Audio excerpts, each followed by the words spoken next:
კახეთში კი რთველი აქტიურ ფაზაში ამ დროისთვის ყურძნის კრეფა რეგიონის 5 რაიონში ერთდროულად მიმდინარეობს მოსავლის მიღება გადამუშავებისთვის. სრულ მზადყოფნაშია ღვინის 155 ქარხანა. რთველის ორგანიზებულად ჩასატარებლად 24 საათიან რეჟიმში მუშაობს სპეციალური შტაბიც. ამ დროისთვის მიღებული და გადამუშავებულია 47,000 ტონამდე ყურძენი და გლეხებისთვის გადახდილი თანხა სუბსიდიის ჩათვლით 40 მილიონ ლარს შეადგენს. კონკრეტულად როგორ მიმდინარეობს რთველი კახეთში, დეტალები ნახეთ თია ალავერდაშვილის და პაატა ჯაჭულიანის რეპორტაჟში კახეთიდან. Ai როგორი ქარვასავით მწევანია ამას უნდება გლეხის ამარჯვერა და მკლავი ეს დალოცვილი ესაგათო გურჯაანის რაიონის სოფელ ჩუმლაღში მცხოვრები ჯიმშელ ყოჩაშვილი წლის მოსავალს აბინავებს. 9 ჰექტარზე გაშენებულ ვენახში გლეხი 4 ტონამდე ყურძნის მოსავალს ელოდება. ამბობს, რომ ნაწილს სახლში დაწურავს, 3 ტონამდე ყურძენს კი ქარხანაში ჩააბარებს. ვალვაც იყო, ეტყვაც იყო, მაგრამ მოსავალი მაინც მოვიდა.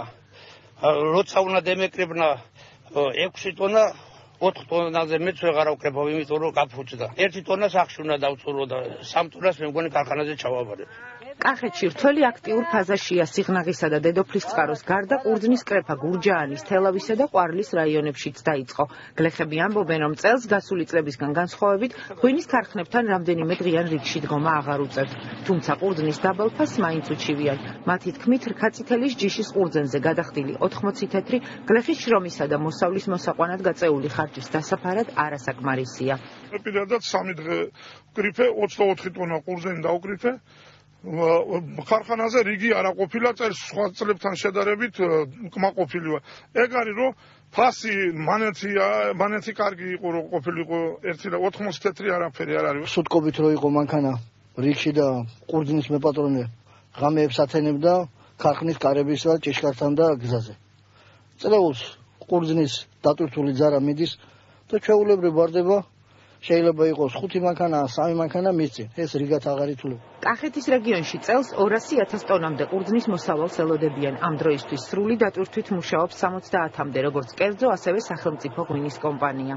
ფასი დაზიანებულ ყურძენზე და დაუზიანებულ ყურძენზე არის ერთნაირი, სახელმწიფო ერთნაირად იხდის. ჩვენ ქარხანაში როგორც დაზიანებული და დაუზიანებელი ყურძენი შემოდის და მუშავდება, ჩვენ შეგვიძლია საათში გადავამუშავოთ 80 ტონა ყურძენი. ჩვენი კომპანია აპირებს წელს დაახლოებით 4,000 ტონა წითლის გადამუშავებას, 10,000 ტონამდე თეთრის გადამუშავებას.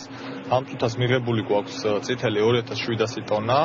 თეთრი გვაქვს 800 ტონამდე მიღებული. ღვინის ეროვნული სააგენტოს ხელმძღვანელი ამბობს, რომ წელს კერძო სექტორის მხრიდან ყურძნის შესყიდვის ინტერესი გაზრდილია. მისივე თქმით, მიმდინარე კვირა კახეთში ყურძნის კრეფისთვის ყველაზე აქტიური იქნება. წელს ასე მოგესალმებით დარჩა სუბსიდირება, თუმცა ვატყობთ, რომ დარს ალბათ უფრო ნაკლებად დაჭირდება სუბსიდირება, მევენახეობა მეღვინეობისგან კი კარგად ვითარდება. ექსპორტი საკმაოდ სტაბილური არის, გამზარდი არის. ნელ-ნელა უკვე იკვეთება, რომ კომპანიები ზუსტად იციან რა ყურძენს იყიდიან, რა ფასად იყიდიან მომავალ წლებში და საჭირო შევინარჩუნოთ ეს სტაბილურობა. ამ დროისთვის კახეთის რეგიონში მიღებული და გადამუშავებული ყურძენი 47,000 ტონას შეადგენს. სახელმწიფო სუბსიდიის ჩათვლით გლეხებისთვის გადახდილი თანხა კი 40 მილიონი ლარია, რაც სამომავლოდ კიდევ უფრო გაიზრდება. კახეთში რთველი 3 კვირაში დასრულდება.